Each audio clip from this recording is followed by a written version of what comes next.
বেগুন ভাজি তো আমরা কম বেশি সবাই করে থাকি। আজকে আপনাদেরকে একটু ভিন্ন স্টাইলে মশলা বেগুন করে আপনাদের সাথে শেয়ার করছি, যেটা খেতে অসম্ভব মজা হয়। খিচুড়ি, বিরিয়ানি, পোলাও, ভাত যে কোনো কিছুর সাথে আপনারা এটি সার্ভ করতে পারবেন। বাই দ্য ওয়ে, আসসালামু আলাইকুম everyone, welcome to Naba Islam kitchen. কি অবস্থা, সবাই কেমন আছেন? আশা করছি আল্লাহর রহমতে অনেক ভালো আছেন। আজকের ভিডিওটি না টেনে সম্পূর্ণ দেখার অনুরোধ রইল, তাহলে আপনি এরকম পারফেক্ট একটি রেসিপি তৈরি করে ফেলতে পারবেন। তো কথা না বাড়িয়ে চলে যাচ্ছে মূল রেসিপিতে, কিভাবে তৈরি করবেন দেখিয়ে দিচ্ছি সংক্ষেপে।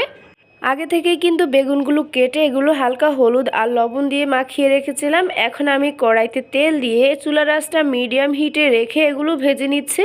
বেগুনে আগে থেকে হলুদ লবণ মাখিয়ে রাখলে এগুলো তেলের ছিটা আসবে না, একদম সফট হয়ে থাকবে।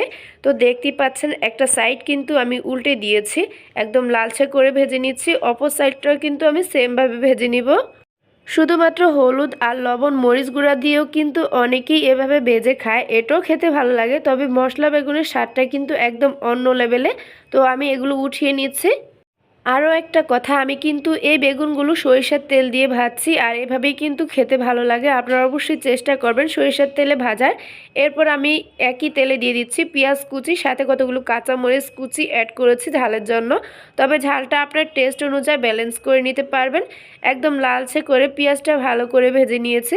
এখানে এক্সট্রা কোনো রকম তেলের প্রয়োজন হবে না, বেগুনও কিন্তু প্রচুর তেল আছে।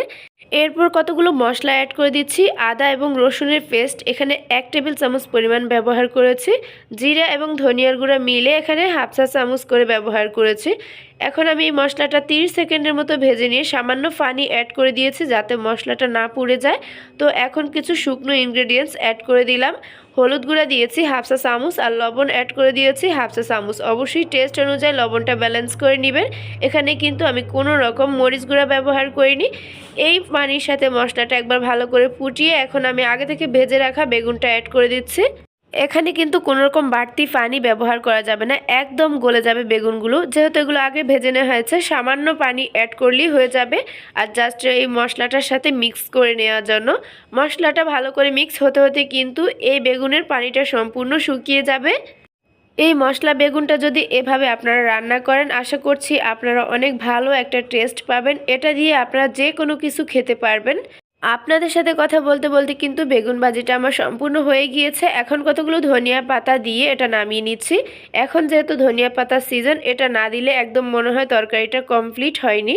আর একদম সুন্দর একটা ফ্লেভারের জন্য এটা লাস্ট মোমেন্টে অ্যাড করতে হবে। চুলা থেকে নামিয়ে নিচ্ছি, আর এটা গরম গরম ভাতের সাথে পরিবেশন করছি। এটা খেতে এত বেশি মজা হয়েছে কি বলবো। আপনারা একবার বাসায় ট্রাই করলেই কিন্তু বুঝতে পারবেন। যখনই আপনি অতিথি আপ্যায়ন করবেন, এভাবে কিন্তু মশলা বেগুনটা একবার রাখতেই পারেন, আপনার কিন্তু প্রশংসার কোনো রকম কমতি হবে না।